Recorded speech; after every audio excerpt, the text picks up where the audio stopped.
Ngino Jesu,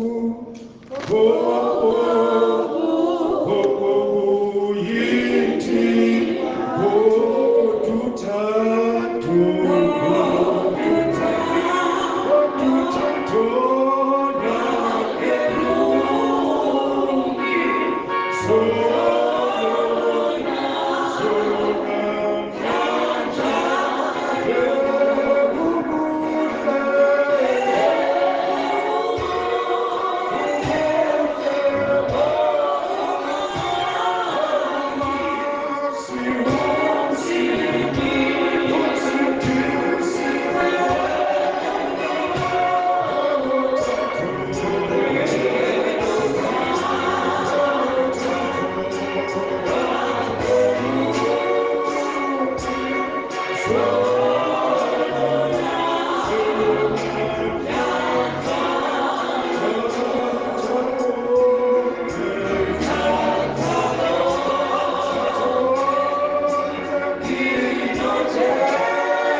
sizothola-ke izwi lethu esilapha encwadini kwabaseFilipi chapter 4. kwabaseFilipi chapter 4. Siqala ukufunda kuverse 4.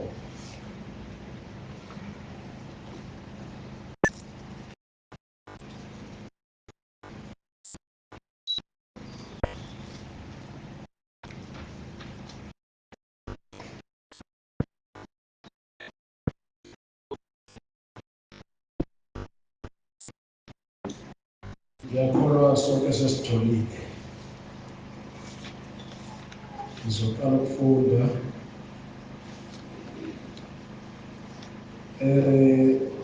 ngingakaqali nje ngicela ukwenza kanje isihloko nje engasinika le ndatshana le sithi ukuthokoza kokuJesu uKristu. Ukuthokoza kokuJesu Kristu. Bese siqala sifunda. Thokozani enkosini njalo njalo. Ngiyaphinda ngithi thokozani. Ukubekezela kwenu akwaziwe ngabantu bonke. Inkosi iseduze. Ningakhathazeki ngalutho, kepha kukho konke izicelo zenu mazaziwe nguNkulunkulu ngokukhuleka nokunxusa kanye nokubonga. Ukuthula kukaNkulunkulu okudlula ukuqonda konke kuyalondoloza izinhliziyo zenu nemicabango yenu kuKristu Jesu. Elokugcina bazalwane konke okuyiqiniso, konke okuhloniphekayo, konke okulungileyo, konke okumhlophe, konke okuthandekayo, konke okutusekayo, noma kukhona okuhle noma kukhona okubongekayo, zidlani ngalokho enakufunda nakwamukela nakuzwa nakubona kimi. Kwenzeni lokho, khona uNkulunkulu wokuthula uyakuba nani. Cela sikhuleke.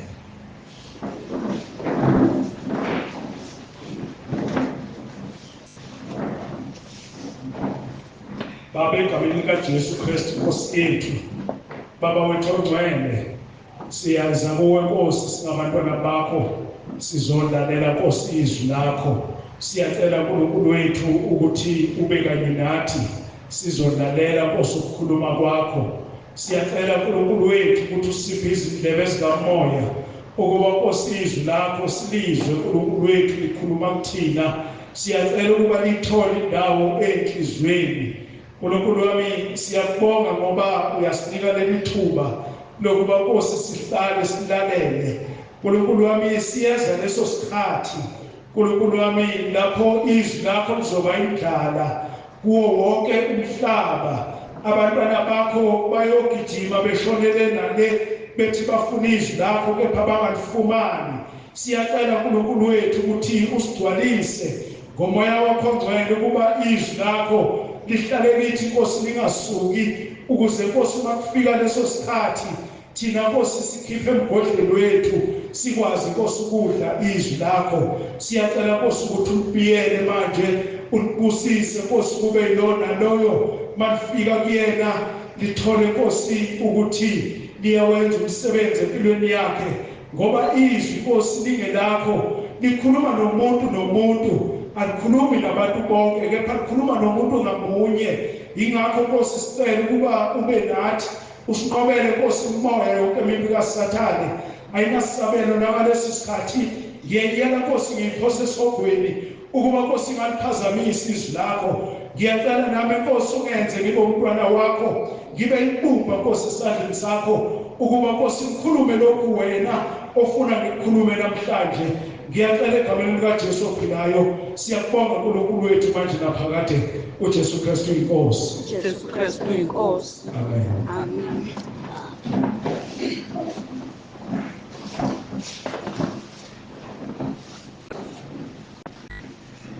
Bazalwane-ke, izwi lethu likhuluma ngokuthokoza enkosini. Lithi thokozani enkosini njalo njalo. Ngiyaphinda ngithi thokozani. Izwi lenkosi alisibuki bazalwane ukuthi sinjani, sikhathazeke kangakanani. Likhuluma nje igama elilodwa lithi thokozani enkosini. Ziningi izinto ezingenza umuntu angathokozi.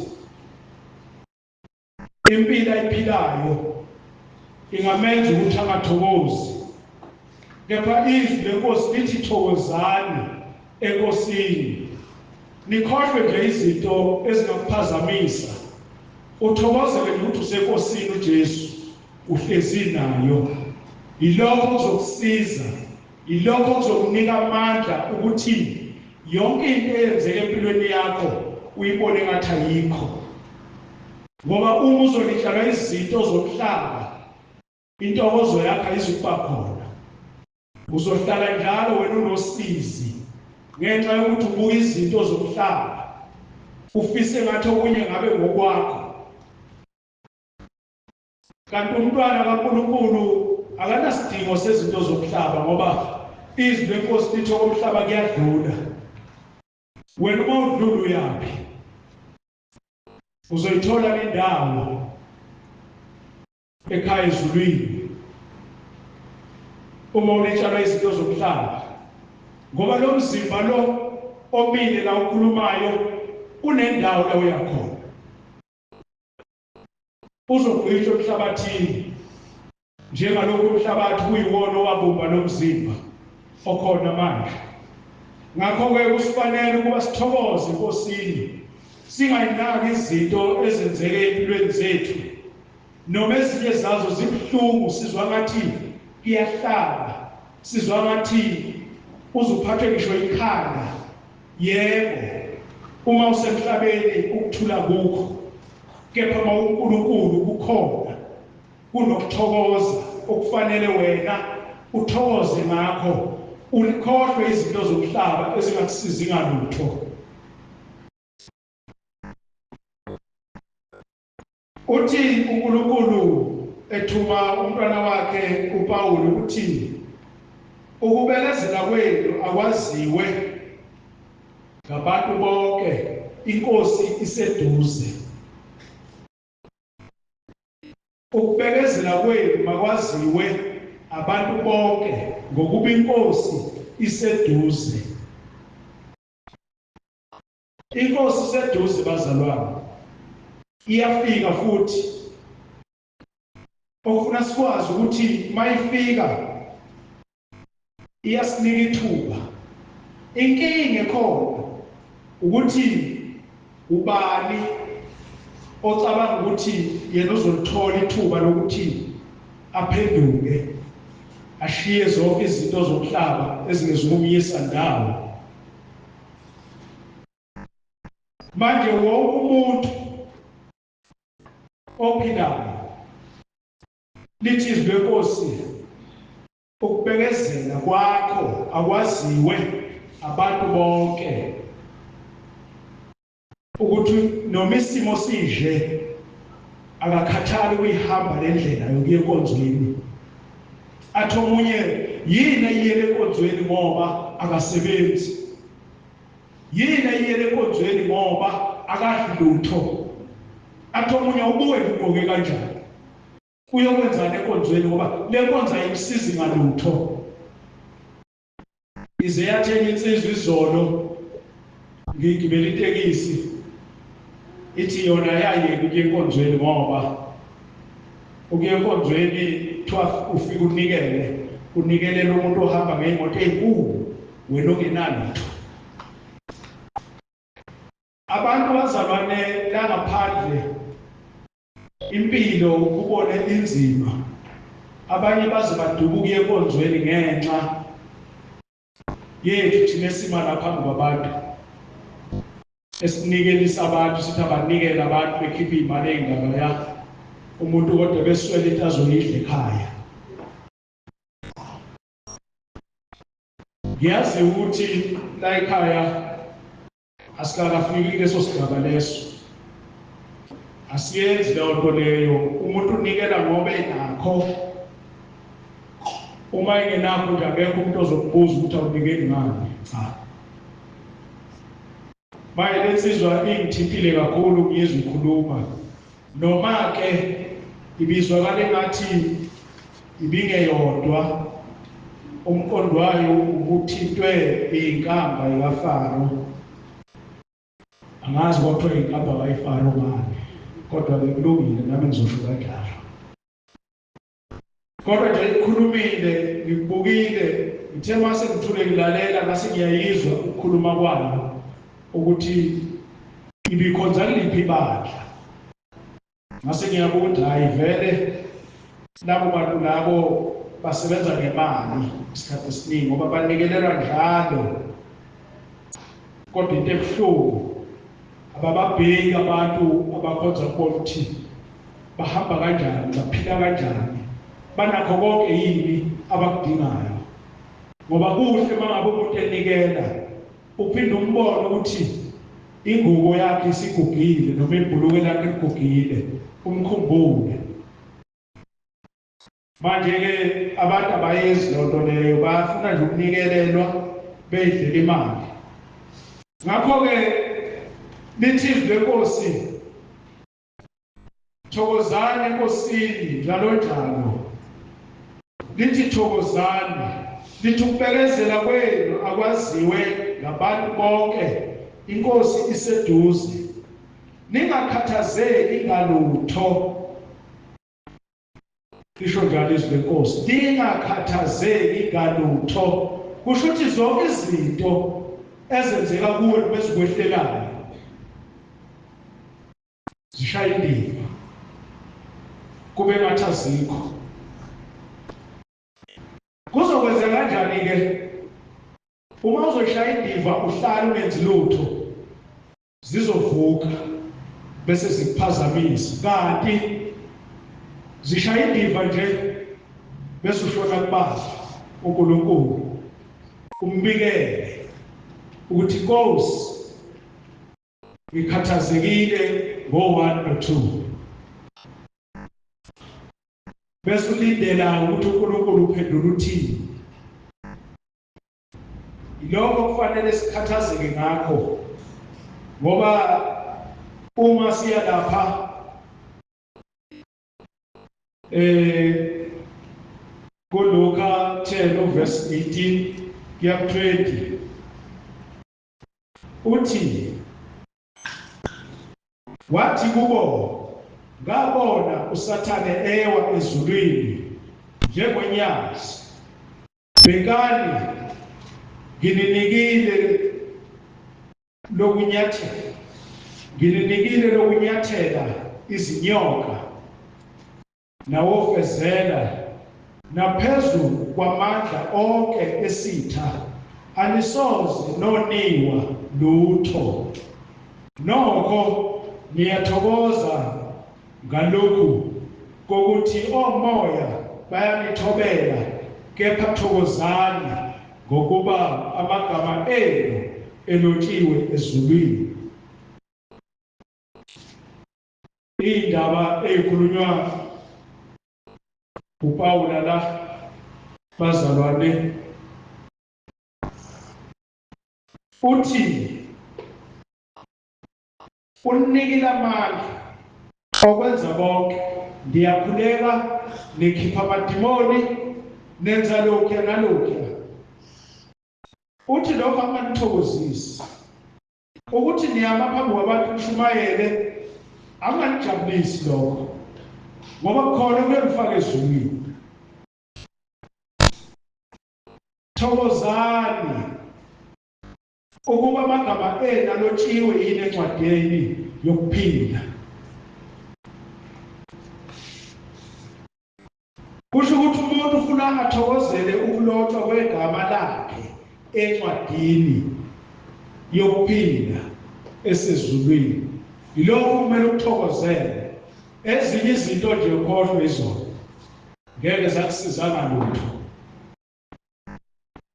Ngakho ungajatshuliswa ukuyibona ukuthi wena uyakwazi ukugibela la ngemali uyoshona e14 yokwenza okwenzayo. Ungajatshuliswa ukuthi wena uma ukhuluma abantu bakulalela.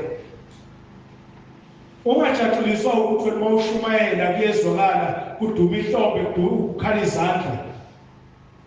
Cha, akunamsebenzi konke lokho. Okubalulekile, thokoziswa ukuthi igama lakho lilotshiwe yini encwadini engcwele. Ngoba noma ungahamba uyibona ukuthi umkhulu ukukhuphela ungaka, uma lingalotshiwe igama lakhe encwadini engcwele, uyolahlwa kanye nabo labo babukela phansi. Ngoba likhe lakhe igama kule ncwadi. Iyona nto-ke kumele siyithokozele leyo. Yingakho lapha yasifunde khona ekuthokozani enkosini njalo. Ngiyaphinda ngithi thokozani. Aphinda athi ukubekezela kwenu akwaziwe ngabantu bonke. Kusho ukuthi kumele uqale uthokoze ukuze kubonakale ukubekezela kwakho, ukuthi wena ubekezela kangakanani kule ndlela oyihambayo. Yebo, ayimnandi, inzima, ngoba ifuna wena uqobo, ayifuni omunye umuntu, ayifuni futhi ukuthi umeme omunye umuntu, ifuna wena uqobo. Singabalanda abantu ngaphandle sithabeze enkonzweni. Eze umuntu angene kanti akezile enkonzweni uze ufuna ukubona wena wenzani enkonzweni. Abantu bavamile ukwenza kanjalo, bazobuka ukuthi kwenziwani enkonzweni ensukwini kuyona. Bakhombisele ukuthi nina ngabantwana bakaNkulunkulu. Lithizwa sithokoze, sithokozele ukuthi igama lilotshiwe encwadini yokuphinda noma encwadini yasezulwini. Lapha kwabaseFilipi chapter 1 verse 27 uthi kuphela hambani ngokufanele ivangeli likaKristu. Hambani ngokufanele ivangeli likaKristu. Kuze kuthi noma ngiza nginibona noma ngingekho ngizwe izindaba zenu zokuthi nimi niqinile emoyeni munye. uNkulunkulu ufuna siqine, sime, sibe munye, sibe kuyena. Nangomphefumulo munye nilwela inkolo yevangeli. Ningethuswa ngalutho ngabamelene nani okuyisiboniso sokubhubha kubo, kepha ngesokusindiswa kwenu. Lokhu kuvela kuNkulunkulu. Izwi lenkosi lelo. Ningethuswa ngalutho ngabamelene nani. Abantu bamelana nomntwana kaNkulunkulu emhlabeni esiphila kuwo, balwe naye bamlwise. Abanye bazenza ngathi izwi lenkosi bayalazi, umuze esevula izwi angalazi. Uma usulalela uthini usiyangingiza akasazi uzothini. Uzama indlela ukuthi wena kudidise. Lithi izwi lenkosi mana uqinile endleleni kaNkulunkulu. Abantu abanjalo banganididisi.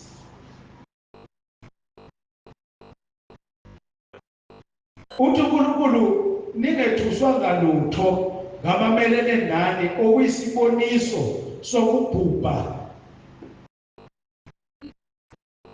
Abantu abadukisa abanye babhubhile. Bacabanga ukuthi bona bayazi kanti cha. Ayikho into abayazi, ukubhubha nje kuphela okubaphethe. Ngakho-ke baningi esidibana nabo la emgwaqweni. Futhi-ke ngiyembuke thina esanikwa leli gama lokuthi abefundisi. Adlalwa nangaphandle bazalwane, ipi ihlasele. Umuntu akhuluma gigiyele kanti uqondise kuwe, ngoba esekwazi ukuthi ungumfundisi. Ufuna ukuzwa ukuthi uzophendula uthini. Uma umoya ungavumi ukuthi uphendule ungaphenduli. thule nje wenze sengathi awuzwanga ukuthi uthini. Yikho lokho kubekezela lokho uNkulunkulu akhuluma ngakho ukuthi masibekezele. Bekezela kwethu akwaziwa abantu bonke. Ngisho umuntu angakhuluma athini ngawe ngevangeli uthule nje. Ukukhuluma ngenhliziyo ukuthi Inkosi uyazi wena. Thina la ekhaya sanikwa negama elimnandi liguqisa amadolo ezulwini, liguqisa amadolo emhlabeni, liwaguqise nangaphansi komhlaba. Uma ubize lona nje wabona umuntu ethule ebona ukuthi ngathi thini sengenze okulobo, athule athi du, ngoba liyawaguqisa amadolo. uJesu Kristu Inkosi yilona gama esanikwa lona lelo esiyoguqisa ngalamadolo. Siguqise bonke abacabanga ukuthi bona bazi kangcono kunathi. Thina vela sinandaba nokwazi okungcono lokho abacabangayo. Into esinendaba nayo amagama ethu ukuthi alotshiwe yini encwadini engcwele. Yikona ukuyosithokozisa lokho, ngoba sinapha nje sizoloba amagama ethu encwadini engcwele. Ongezile ukuzoloba igama lakhe ngiyamzwela, ngoba uzophuma la kufana nothakazi lezila. Kanti umuntu nomuntu wonke ufuna azi ukuthi njobe la uzoloba igama lakhe. uNkulunkulu kuphela obonayo ukuthi ngililoba kahle yini leli gama noma ngililoba kahle. Mangililoba kahle khona impendulo ezizofika. Uzoyibonela wena ukuthi uNkulunkulu akuthanda kangaka. Kuyobe igama lakho lilobe kahle. Wathi umpostoli Elila khona abacishayo igama, mhlawumbe bese lilotshiwe ngezenzo zakhe ezingalungile uyacisha. Ngakho-ke wonke umuntu ufuna enze kahle ukuthi yonke into ayenzayo uyenzela uNkulunkulu, uyenzela ukuthi igama lakhe libhalwe. Mhlawumbe abanye ababhali kodwa ngokwenza kahle bakho lizobhalwa. Omunye mhlawumbe selibhaliwe ngokwenza kabi kwakhe lizocishwa. Funa sikulwele lokho bazalwane. Funa sikulwele lokho ukuthi igama lingacishwa encwadini engcwele.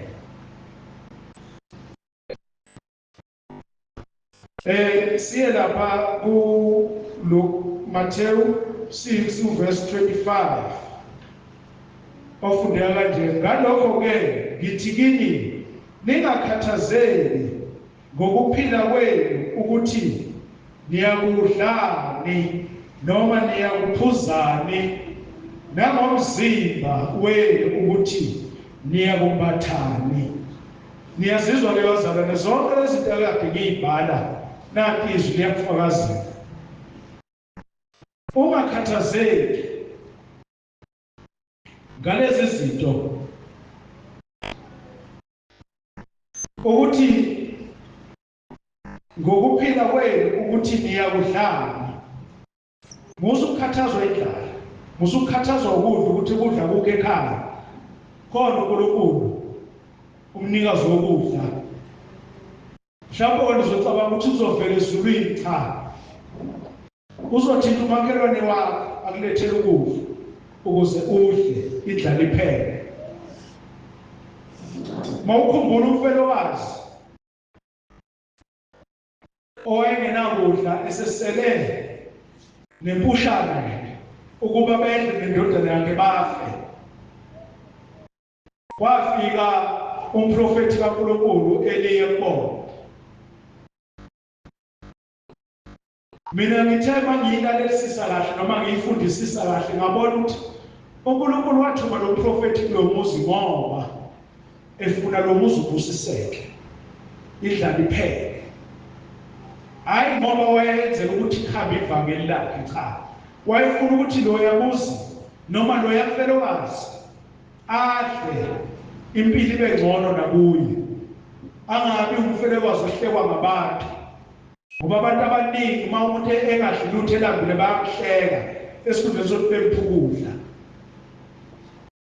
Lithi izwi leNkosi ningakhathazeki ngalokho. ukuthi uzodlala, uzombathani, uzophuzani. Uzabekise ngey'nyoni zezulu, athi bheka iy'nyoni zezulu azinayo umuntu ozozipha ukudla, kodwa ziyadla. uNkulunkulu uyayithuma ukuthi khona ukudla endaweni yokuthi zihambe ifike zidle. Akhona amanzi endaweni yokuthi ihambe ifike iphuza amanzi. Nawe-ke njengoba la uwumuntu uyaphila, uyamazi uNkulunkulu, ufuna ucele uNkulunkulu, Nkosi, anginakho ukudla ekhaya, iy'ngane zami angazodlala, noma angazi nami ngizodlala. uNkulunkulu uzolenza icebo, uzobathinta abantwana bakhe. Wena othintile, lenze phela icebo likaNkulunkulu, musukulivimba. Ungathi uma uthintiwe ukuthi ulambile loya mntwana laphaya, bese ubuka wemsaba abantu ukuthi bazothina abantu, bazothi ngiyakuphaphela. Ubuke yena uthi uzothini, ngisuka ngani ngizomphukula, uzwe ethi ulambile. Hamba uhambise ukudla, uthunyiwe uNkulunkulu ukwenze lokho. Uma uNkulunkulu ethi thenga impahla yokugqoka gqoke, uyambona nje vele ukuthi uhlubula kanani, ugqoka okukodwa zonke iy'nsuku. Mthengele umnike agqoke. Ubhala injalo igama lakho encwadini engcwele ngokwenza konke lokho. Uma ungakwenzi uyacisha ulela igama, awuboni ukuthi kufanele ngabe uyakwenza lokho.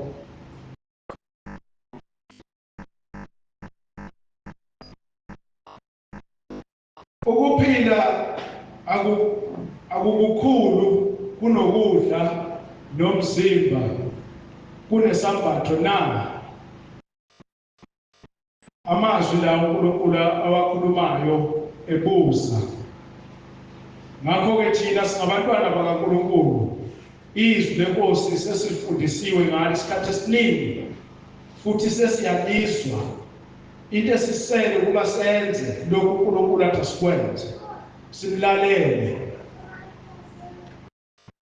sibe ngabantwana abathokozayo eNkosini ngey'khathi zonke. Athi ukubekezela kwenu akwaziwe ngabantu bonke, iNkosi iseduze.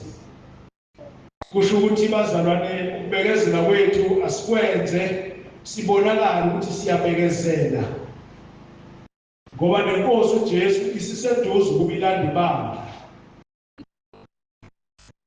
Uthi uPetro laphana, uPetro uqala chapter 5 verse 7, niphonse izinkathazo zenu zonke phezu kwakhe ngokuba uyanikhathalela. Kusho ukuthi zonke izinto ezikhathazayo. Asike siyekeni bazalwane ukuthatha izinto zethu siyoyitshela abantu. Asike siyitsheleni uNkulunkulu, ngoba uNkulunkulu uyena oqonda sonke isimo sakho. Umuntu akazi lutho, uzwa ngawe ukuthi uthini, kodwa uNkulunkulu wazi ungakakhulumi ukuthi yini ekukhathazile. Awungene ekamerweni lakho, uguqe ngedolo, ubhekise uNkulunkulu, ubike lokhu okukhathazile. Uthi uNkulunkulu azaziwe uye zonke iy'nkathazo zenu. Akusizi ukuthi iy'nkathazo zethu siy'hambise kubantu. Funa umuntu bese kuhleka ngalokho, ehambe ephuza itiya ngawe, ethi nimbona nje ukuthi nokuthi, nimbona nje kuwukuthi nokuthi. Kokusiza ngani lokho, ngoba kuzokulimaza. Mase kuqhamuka laphaya, kuqhamuka sekungenye into, sekuwuphoyizeni kuwena. Kanti ukuba uguqe wabekela uNkulunkulu watshela yena, ebengeke uNkulunkulu ahambe ohleba ngawe lapha nalapha. Iy'nkathazo zenu azaziwe uNkulunkulu, asibikele yena kukho konke.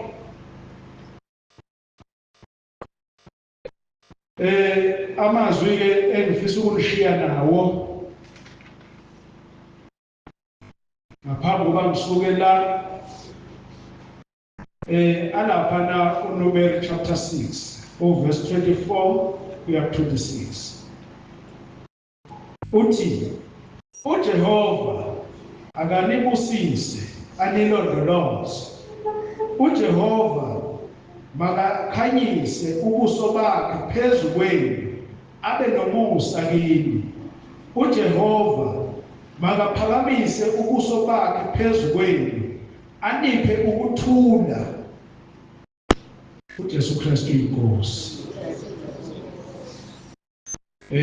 Ngiyabonga bazalwane kulesi sikhathi indaba yami iphela khona la osukwini lwanamhlanje.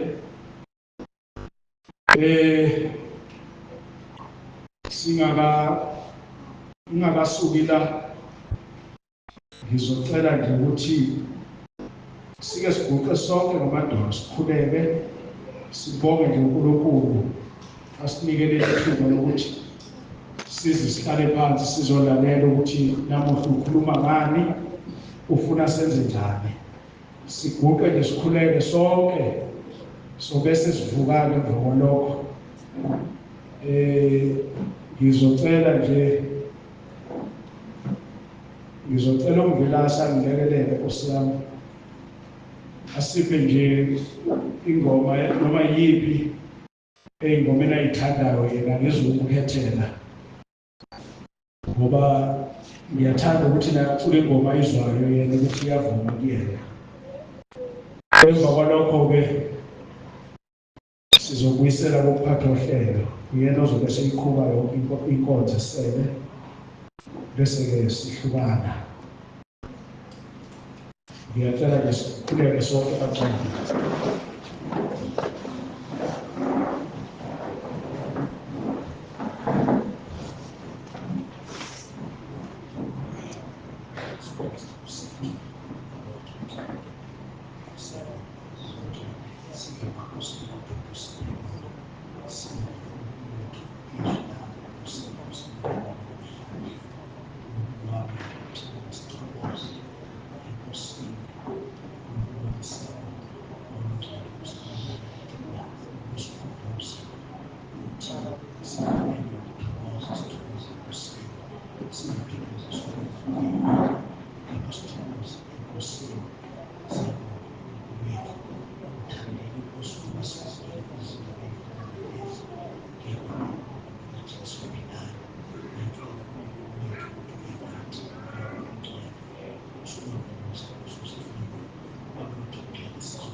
Sibeke u-116. Ngomsindiso namila empini, ngiyadinwa noma kungathini. Ungisithe singuvukile,